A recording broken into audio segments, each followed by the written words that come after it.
Muy buenos días, amigos de Conciencia Planetaria. Tenemos el gusto de saludarles esta mañana desde la Casa de la Red, iniciando pues la primera emisión de este fin de semana en el marco del 9º Encuentro Nacional de Conciencia. Hemos venido preparando conjuntamente con las organizaciones que convocan este encuentro, que son la Red Mexicana de Conciencia, la Red Iberoamericana de Luz, Red Holística, el Movimiento Nacional Creando Nuevo México, el Consejo de Curanderos Urbanos, la Casa de la Red, Cali Mexico y obviamente Planeta 23, este gran encuentro que tiene como objetivo crear una agenda para la revolución consciente de México. Durante todo el fin de semana vamos a estar transmitiendo por nuestro usuario alternativo, que es Foro Holístico, que es el que está exactamente abajo del que usted está viendo, de tal manera de no romper la programación habitual, y ahí precisamente dejaremos grabados los videos para que usted los pueda accesar durante todo el fin de semana. Recibe usted un cordial saludo.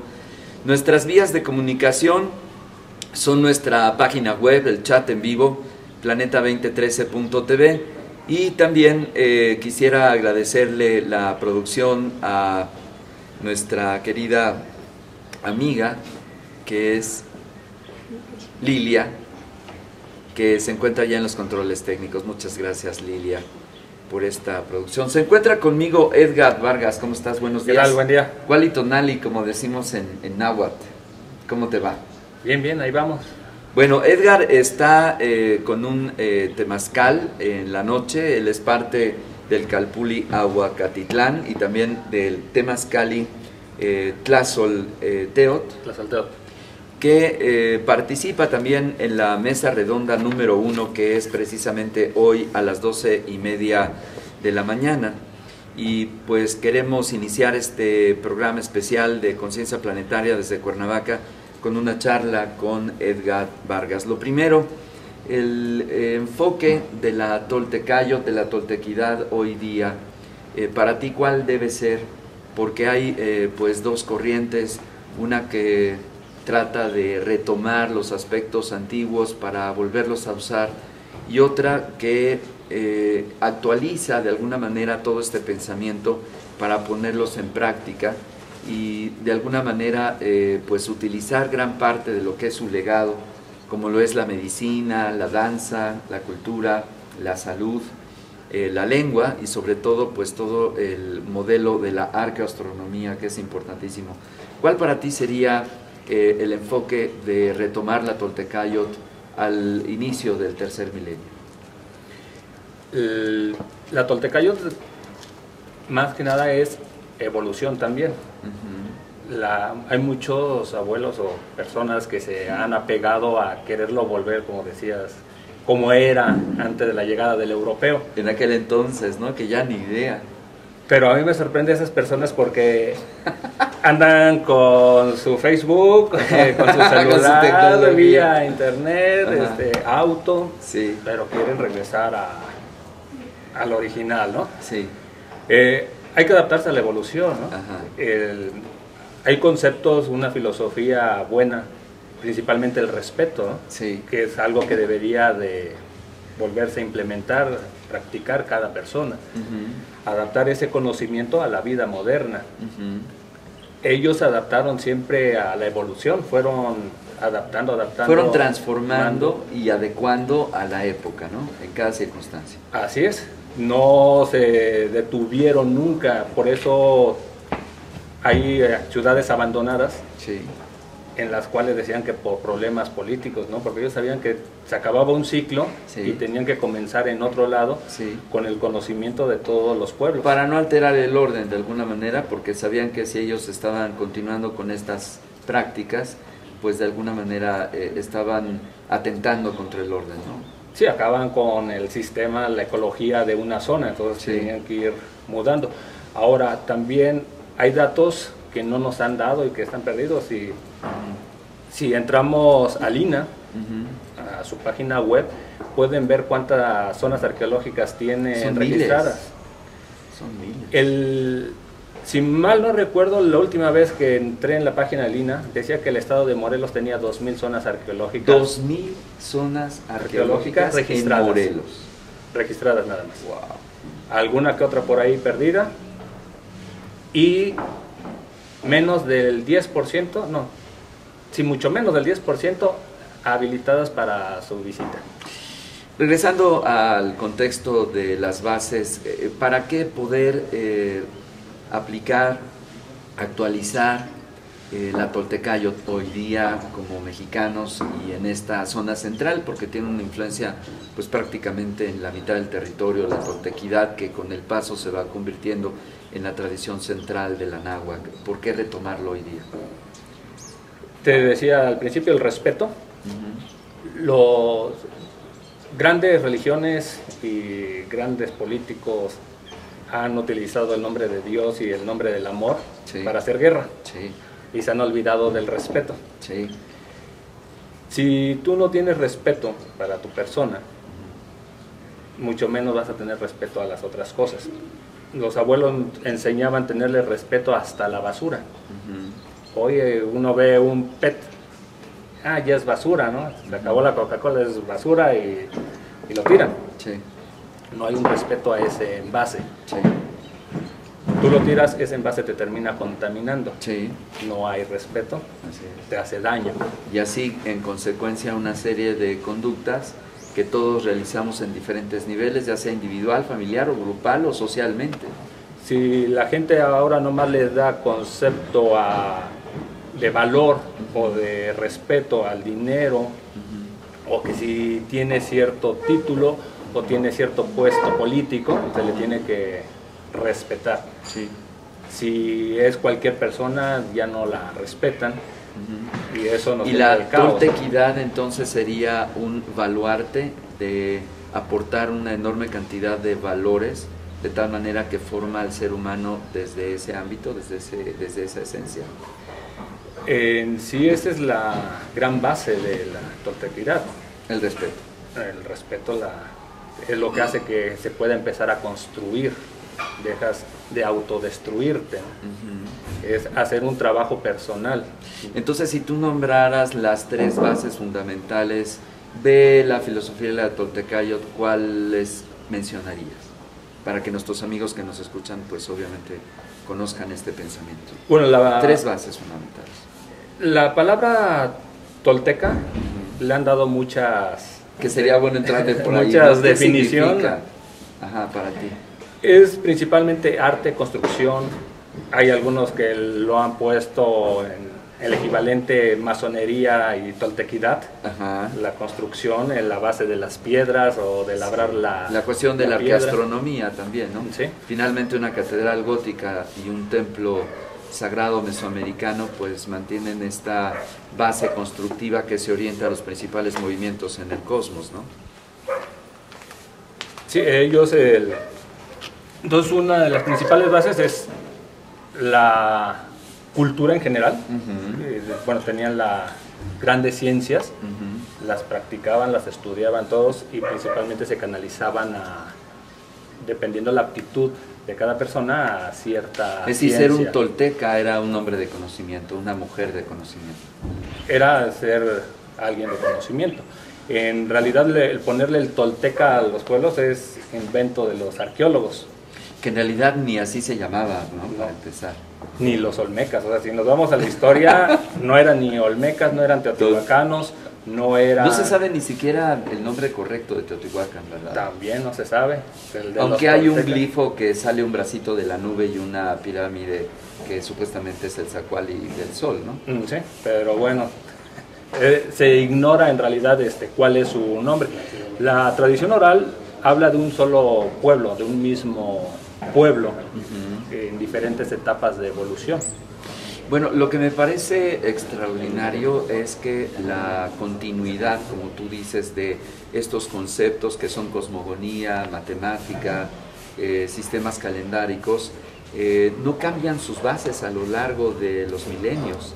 De tal manera que si uno observa, por ejemplo, la matemática vigesimal, está empezando a expresarse 3.500 años antes de Cristo en la zona del Golfo, pero mantienen sus bases conforme van pasando las generaciones y van adaptando de manera distinta el expresar un concepto de unidad, y eso es lo que me parece extraordinario y es algo que no se ha destacado en los últimos años. Sí, uno de los mejores ejemplos que pongo, digamos Chichén Itzá. Chichén Itzá, sí. Y el observatorio de Xochicalco. Ok. ¿Cuántos años tienen? Bueno, cada uno de estos serían más de 1200 años. Según los arqueólogos, pero hay versiones de la tradición más oral más antiguas. Son construcciones que no se pueden estar reprogramando como un telescopio. Sí. Más bien, en cambio, siguen siendo exactos. Con el paso del tiempo. Y con todo y la precesión que es el corrimiento del movimiento del sistema solar. Los desplazamientos que tienen los astros. Un grado cada 70 años. Y siguen siendo exactos. Siguen funcionando. Así es. Es increíble. Precisamente estos datos nos permiten saber el baluarte que tiene esta tecnología, porque lo es. Esta ciencia, que también lo es. Y que nosotros en este momento, con este esfuerzo que realizan las organizaciones de cultura, de tradición, también de academia, se retoma de alguna manera todo este baluarte. Sí, en sí la NASA manda científicos a estudiar el calendario, tanto el tolteca como el maya. Sí. Para los que no saben, el mal llamado calendario azteca no es calendario, es cuenta de tiempo. Es cuenta de movimiento. Y es de una base tolteca, o de lo que ahora al pueblo ahora decimos tolteca. Tolteca, ¿no? En sí de ahí viene su base. Y hay una... También está... Cuando se une... ¿Se fue el nombre? Bueno, con el maya, el tolteca, los sabios mayas, sabios toltecas se reunieron para cronometrar los dos calendarios, aunque tienen diferente fecha de inicio por zonas arranque, podemos decir.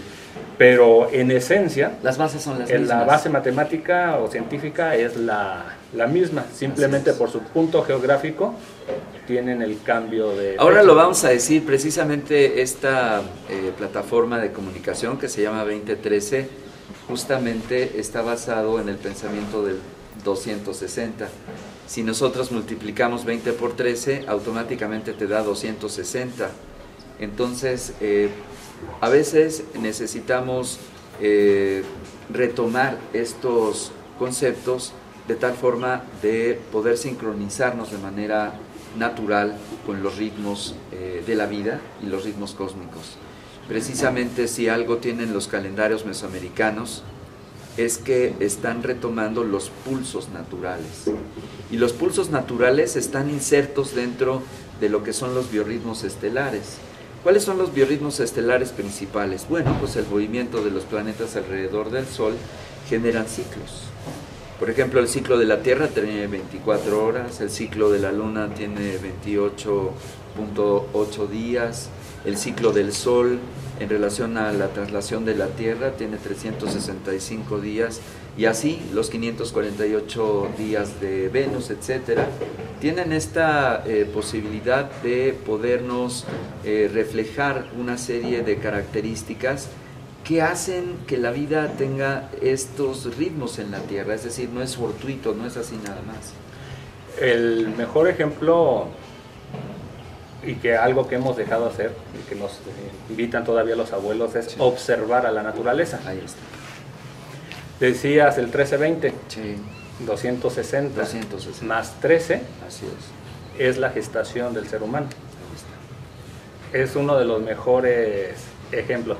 A partir de 260 días, el producto está en condiciones para poder nacer. Y tiene 13 días. Semanas. Tiene 13 días para que en ese lapso nazca. Cuando vivían más en armonía con la naturaleza, no tenían esos grandes problemas de retardo o de adelanto, no tenían complicaciones en el parto. No quiere decir que no se llegaba a dar, pero no tenían tanto ese problema actual que hay ahora. Y eso es nada más por vivir en ritmo y en armonía. Muy bien, pues Edgar participa dentro del Calpulli Aguatitlán, que está precisamente arraigado aquí en Cuernavaca, Morelos, Y yo le voy a comentar precisamente el contenido de la primera mesa, que tendrá lugar sobre las 12:30. Estarán aquí Jesús Fabián, que viene desde Coatzacoalcos, Veracruz, con el tema El legado Olmeca. Él es el guardián precisamente del fuego Olmeca, puesto que ha sido reconocido por los diferentes tatas de estos lugares, sobre todo de la costa del Golfo, y con quien hemos venido trabajando ceremonias de unidad entre las diferentes expresiones culturales y espirituales de algunos sitios espirituales de México. Por ejemplo, se han realizado ceremonias entre los mayas y los olmecas, entre los mayas, los olmecas y los toltecas. Desde hace ya casi prácticamente 13 años venimos realizando ceremonias de fuego sagrado y hemos lanzado hace ya 6 años, este sería el 6º año, el encendido del fuego nuevo con las Pléyades al cenit el 19 de noviembre, que en los anales antiguos mayas se reconoce como el fuego de Chicabán, que es el retorno de Quetzalcóatl y Cuculcán. Fíjate qué interesante, es una ceremonia que estaba perdida y los informantes y los arqueoastrónomos nos dieron este dato de retomar esta ceremonia. Entonces Jesús Fabián viene para volvernos a invitar al encendido del fuego nuevo, que será en el Cerro Xicoco, que lo hemos encendido ya continuamente. 19 de mayo el primer paso cenital, 19 de noviembre las Pléyades al cenit, y él es el que va a presentar el tema. Edgar Vargas, que está aquí conmigo, que nos hablará precisamente de las relaciones entre Atlántida y las culturas mesoamericanas. Ahora vamos a retomar este tema que es bien interesante. Y también hablaremos de Patoli, que es este juego de mesa de antiguos mexicanos, Sergio Flores. Así que este es el tema de la mesa 1, y en la palapa, hasta allá abajo, las cámaras de 2013, pero en diferido, tendremos aspectos sobre el tercer sector con Jorge Morales, que nos hablará precisamente de la propuesta de la celebración en el planeta del 21 de diciembre del 2012, que se tienen diversas actividades. Yo le cuento sobre las actividades en la tarde de medicina tradicional. Vamos a una pequeña pausa, colocamos algunos de nuestros gráficos, tenemos por ahí algunos videos. Estamos muy contentos de transmitir desde la Barranca del Tecolote, aquí en la Casa de la Red. Usted puede entrar, vamos a colocar ahí la página también de Edgar, no sé si ya la colocamos. Sí salió la página de Edgar. Bueno, de regreso vamos a colocar la página de Edgar. Aprovecho para que nos invite Edgar a conocer su sitio web, que está en tlazolteot.com.mx, ¿verdad? Sí. Tlazolteot con Z, tlazolteot.com.mx. Vamos a una pequeña pausa, no se vaya.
pues hemos estado transmitiendo toda esta mañana desde la barranca del Tecolote, que está aquí a nuestras espaldas. Uno de los sistemas más importantes de la cuenca de Morelos son las barrancas y las montañas que sirven para que los fluidos de agua puedan encontrar en su pendiente, pues obviamente el poder concentrar este fluido tan importante para la vida. Y por eso es tan importante conservar este sistema ecológico natural, Edgar. Es muy importante que cambiemos esta percepción de que somos entidades urbanas de concreto con un montón de comodidades, para retomar la importancia que tiene el utilizar de manera correcta, el respetar la naturaleza, ¿no te parece?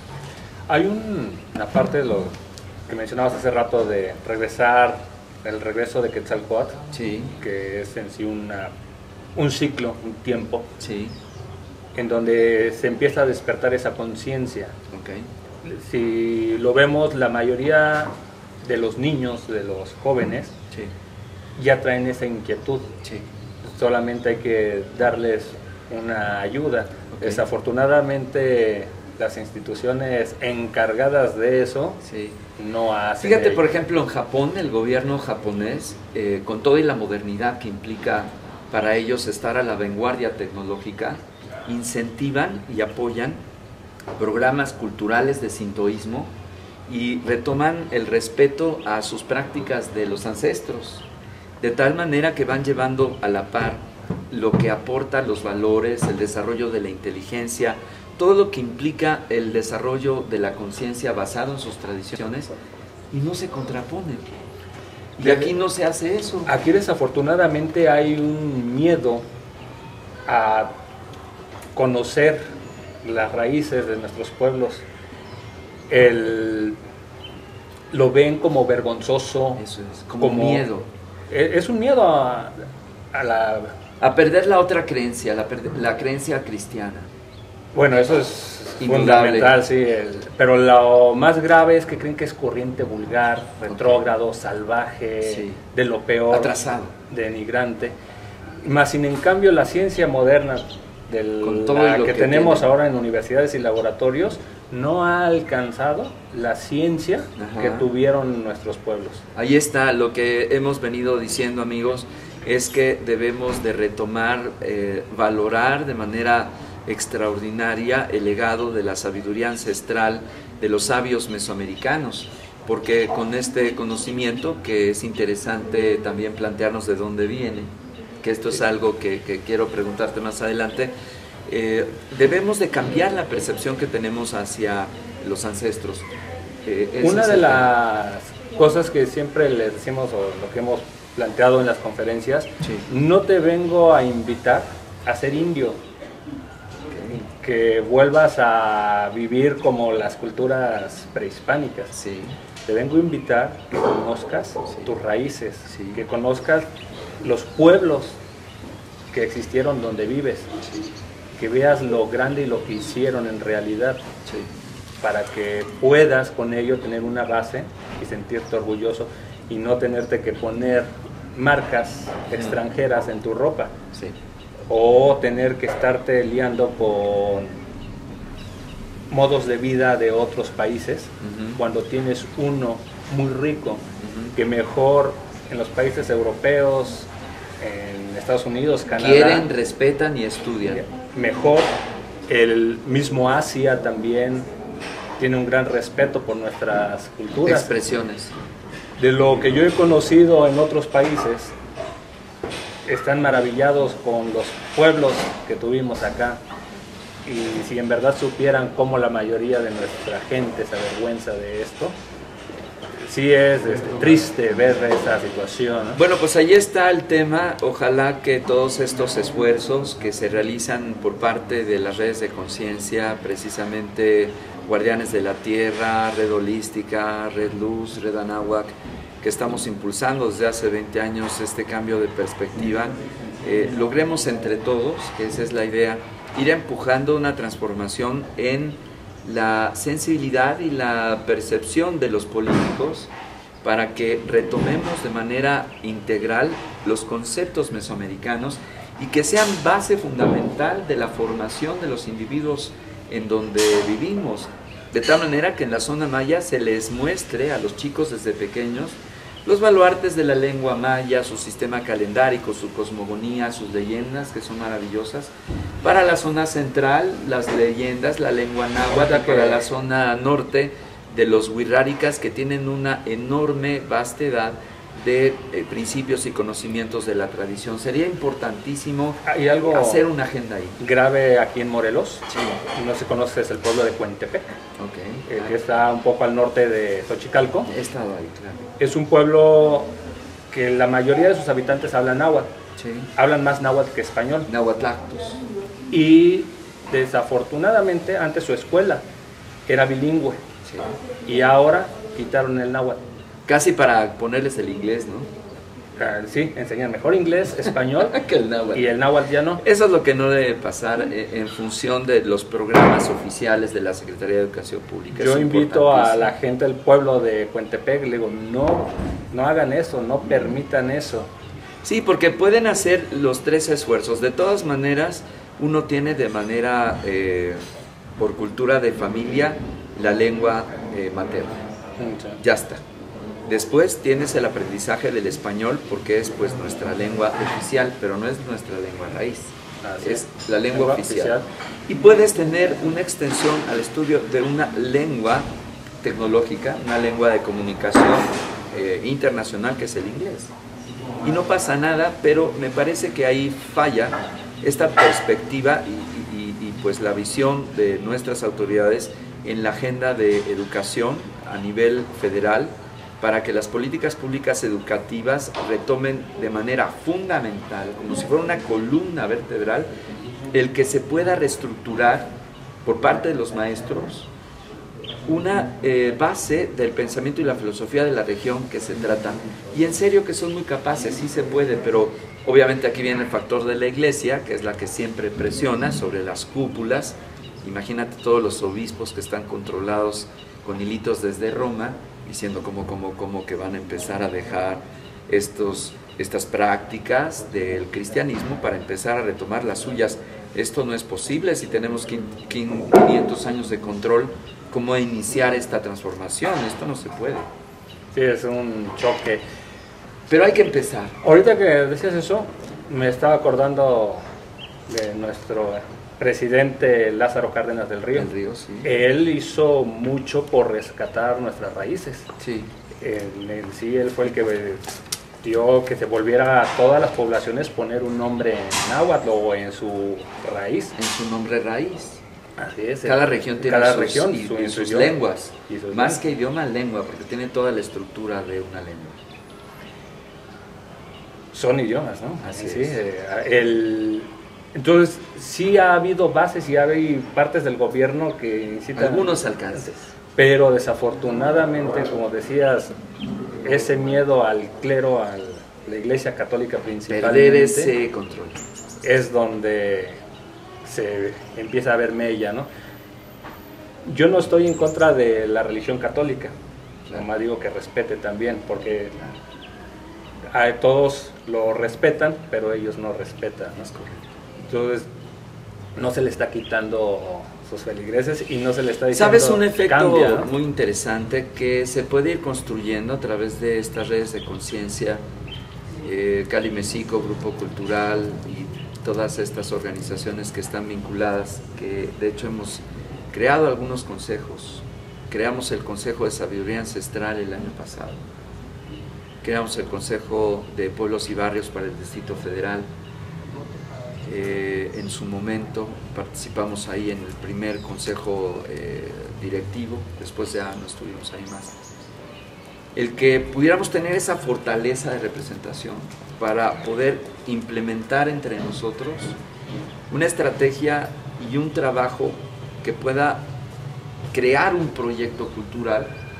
Y para esto tendríamos que tocar base, y esto lo expreso de una manera muy clara y muy concreta, un trabajo con la Comisión de Educación de la Cámara de Diputados. Yo creo que por ahí va el tema, para si en la comisión con estos diputados que seguramente tendrán algún arraigo, y la Comisión de Asuntos Indígenas del Senado, estas dos, una comisión conjunta, ir empezando a meter nuevos proyectos de ley a los artículos que se refieren a las políticas de educación. Yo creo que por ahí va la cosa. Va en serio. Sí, el punto ahorita de lo que dices, hay un gran dilema, ¿no? ¿Educación o cultura? Educación... Vámonos con las dos. Sí, pero desafortunadamente el concepto que tenemos de educación, o el sistema que tenemos educativo de educación es hacer máquinas, hacer máquinas humanas, no pensantes. Que se inserten en el sistema productivo, que cumplan la reproducción y listo. Tomando la tema de la mexicanidad o la toltecayotl, sí, no enseñan ni siquiera lo básico de la lengua náhuatl. Y tú le preguntas a alguien, ¿de dónde viene Cuernavaca, de Cuauhnáhuac, y qué significa? ¿Qué significa? No lo sabe. O su toponimia. Así es. Y al menos eso te deberían de enseñar para que al menos sepas las palabras que utilizas. El español ha adoptado muchas palabras de origen náhuatl. Pues una buena parte. Y la mayoría no sabe ni siquiera por qué se pronuncia. ¿Por qué no nos regalas, antes de terminar este bloque, precisamente los conceptos de Cuernavaca? ¿De dónde viene? ¿Qué significa? Ahora que estamos transmitiendo desde esta linda ciudad. Cuauhnáhuac es lugar entre árboles. En mi caso, yo vivo en Santa María, Aguacatitlán. Aguacatitlán. Es tierra donde abundan los aguacates. Okay. Sí, entonces... Aguacatl. Aguacatl. Ti, de abundancia. Sí. Tlán, tierra de abundancia de los aguacates. Muy bien. Bueno, pues Edgar Vargas está precisamente a punto de las 12 con la Mesa de Identidad y Culturas Originarias, y pues te agradecemos. Cuéntanos un poquito sobre las actividades de Tucalpulli y la importancia que tiene lo del Temazcal. El Calpulli principalmente se ha enfocado a investigar, a rescatar las raíces de los pueblos prehispánicos y retransmitir ese conocimiento. Principalmente... O sea, compila, organiza y transmite. Hemos organizado algunas conferencias en México, sí, otras en Argentina, sí, alguna que otra plática en Estados Unidos, un poco más informal. Sí. Hay otros hermanos, Calpullis hermanos, que han hecho más en Estados Unidos, otros en Europa. Yo me he enfocado más hacia Sudamérica. Dentro de ello, también la práctica del temazcal, sí, principalmente como medicina. Sí. El concepto medicina que tenían los prehispánicos, sí, es muy similar a los chinos, o el concepto salud. El salud es un modo de vida preventivo para no enfermarse. Es una salud preventiva, básicamente. Que la enfermedad nunca llegue. Nunca llega. Y hay personas que nunca se enfermaron en su vida. Nunca se enfermaron. En sí podrían sufrir algún accidente. Que es diferente. Y alguna enfermedad, pero o infección mínima, temporal, claro, ¿por qué no? Pero no bacteria. No como las enfermedades como actual, ¿no?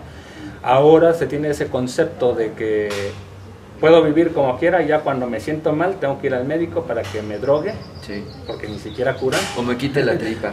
Sí, pero te metan cuchillo. Y el temazcal es muy bueno, es una de las terapias en las cuales te ayuda a desintoxicar cuerpo y mente. Esto por lo que implica el exponer tu cuerpo al calor, se ensanchan los tejidos, entra el agua y entonces empieza un sistema de depuración, sobre todo a nivel linfático. Sí, se le ayuda precisamente a las glándulas depurativas, sí, a hacer mejor su trabajo. Cuando tú... Desintoxicación natural. Podría ser un buen proceso que podamos obtener con el temazcal. Así es, te desintoxicas. Dentro de ello tiras bastantes toxinas, le ayudas al hígado a descargar. Sobre todo el hígado, muy importante. Y con eso consigues relajar o depurar la mente. Al entrar también al temazcal... Hay un reflejo. Que hay en el temazcal, que es oscuro, también entras como en un proceso, en una terapia, sí, psicológica. Entonces se convierte en una psicoterapia. En la cual empiezas a depurar toda esa basura mental que traes, ¿no? Porque se nos da a acumular basura mental a lo bruto, ¿no? Ya vas a correr el temazcal esta noche, ¿verdad? Sí, hoy a las 10 de la noche creo que está. Bueno, pues aprovecho, amigos, para invitarlos. Todavía pueden llegar aquí a la Casa de la Red, que está en Lomas de Atzingo. Una manera muy fácil de llegar es que usted baje por Zapata y se llama Tlaltenango. Usted toma ahí a la derecha, la segunda a la izquierda, para que llegue a Compositores, todo derechito, Ávila Camacho, donde está una estatua, y ahí empieza su vida Chalma. Va a ver la primera glorieta, y allá a la izquierda se llama Calle 2, y llega usted a la Casa de la Red. Es un zigzag muy rápido. Hoy en la noche tendremos precisamente música autóctona, y también tendremos el temazcal con Edgar Vargas. Vamos a tener temazcal viernes y sábado. Dos encendidos de temazcal, con yo diría, arte curativo, porque tiene su ciencia, ¿verdad? La temperatura, las hierbitas que se utilizan, todo esto, ¿no? Hay dos versiones principales de temazcal, el nómada, sí, y el sedentario. Sí. En este caso estamos utilizando un sistema nómada, sí, o también conocido como temazcal guerrero. Ajá. En realidad el temazcal guerrero son muy rudos, son muy fuertes. Más temperatura, más calor. Mucho calor, sí, muchos cantos. No, esa es una modalidad que han hecho por últimamente, marketing. Sí. De que sientas bien y cantas y sales muy contento. Así es, o sea, pero en realidad es marketing. Han tomado la versión de los hoteles Lakota, boutique. Ajá. El temazcal de los Lakota, con ciertas adaptaciones, sí, porque es muy atractivo, es muy comercial, sí, pero no quiere decir que en realidad ese sea el formato. Así sea. Que muchas veces es el silencio, ¿verdad? Lo que también es importante. Un temazcal en silencio para muchos es muy pesado, es muy difícil, porque empiezan a escuchar su interior. Claro. Si tú estás en un temazcal con mucho canto, tienes un distractor externo y ya no te escuchas. Entonces, sí, hay una relajación, hay una depuración, pero no te estás escuchando. Sí. Y una de las partes importantes es que te escuches, que te conozcas, que veas qué es lo que te está sobrando y qué te está faltando, y qué son las herramientas que tienes para construir tu vida. Si nos permites, esta noche te acompañarán las cámaras de 2013 precisamente al proceso de encendido. Vamos a estar, incluso podemos meter una cámara adentro, ya veremos, de tal manera que podamos traerles a los amigos mañana una edición de este protocolo del proceso del temazcal. Edgar, de nuevo, ahora sí aparecieron los datos de Edgar en el súper que nosotros tenemos ahí para transmitir. En el temazcal también voy a compartir con los que estén pipa sagrada. Ah, mira, la chanupa. La famosa chanupa. Ajá. Que también hay muchas versiones. Ajá. Que si es Sioux, que Ajá. si es Lakota. En realidad la pipa la utilizaban desde Alaska hasta Tierra de Fuego. Así es. Todos los pueblos mesoamericanos. Nadie puede volverse como, digamos, dueño de alguna manera, ¿no? Como que dueño de los derechos de la pipa. Dicen unos abuelos, es un instrumento para contactar con el gran espíritu, para sanar, y es una herramienta para el pueblo y del pueblo. No hay un dueño, simplemente hay guardianes de ella. Claro, y que corra la pipa mejor. Y en todo caso, bueno, sí te pediría que si cuando esté ese ritual de pipa, claro, eso no se grabe. No se grabe, no, pero podemos grabar el encendido, podemos grabar la opinión tuya conforme va ocurriendo el proceso, para que nuestros amigos que seguramente siguen estas transmisiones en otros países pues puedan conocer un poquito más de nuestro pensamiento. Tolteca es un hombre de conocimiento, pero que se refiere también al Tule, que es un referente a poder estar erguido, tener armonía, hacer que fluya la energía del cielo a la tierra y recogerla de la tierra y sublimarla al cielo. Tú lo has dicho, o sea, al árbol se le daba una gran importancia, eran los padres, son los padres. Entonces se le ve como un padre que te da cobijo, te da protección.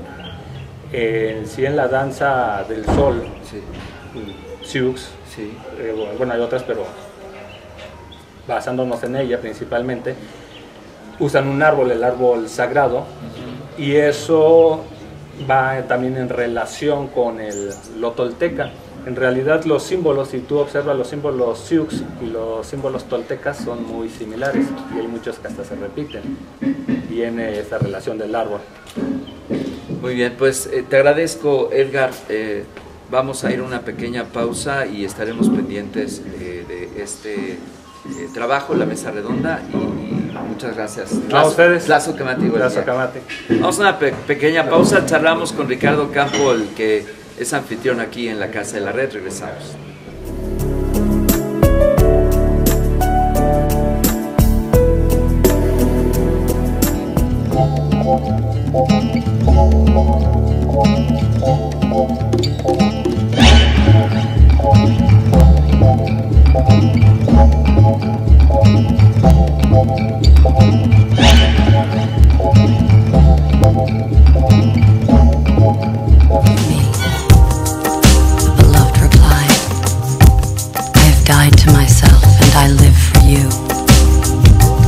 Disappeared from myself and my attributes. I am present only for you. I have forgotten Homer.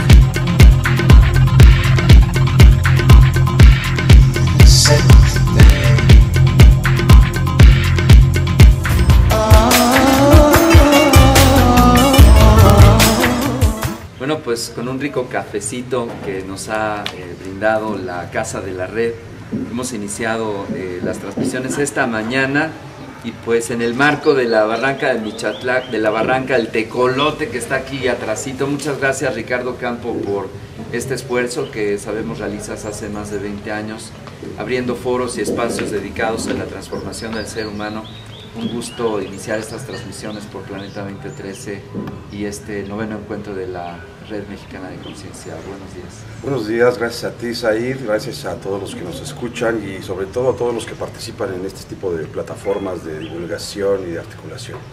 ¿Qué significa este encuentro? Porque en esta 9ª edición, pues la apuesta fue, hemos visto por los contenidos, un poco más social que la parte que a veces nos gusta tanto, la parte espiritual, más aterrizada, ¿no? En revisar qué ocurre como seres humanos, pero en sociedad y en proyectos que sean un poco más aterrizados, ¿no? Hemos logrado en estos años algo inédito en el mundo, y literalmente digo, en todas las experiencias similares que hay en el planeta, puentear nuestros contenidos con otros diferentes, afines y similares que pretenden lograr un mundo mejor. Con todas las organizaciones y las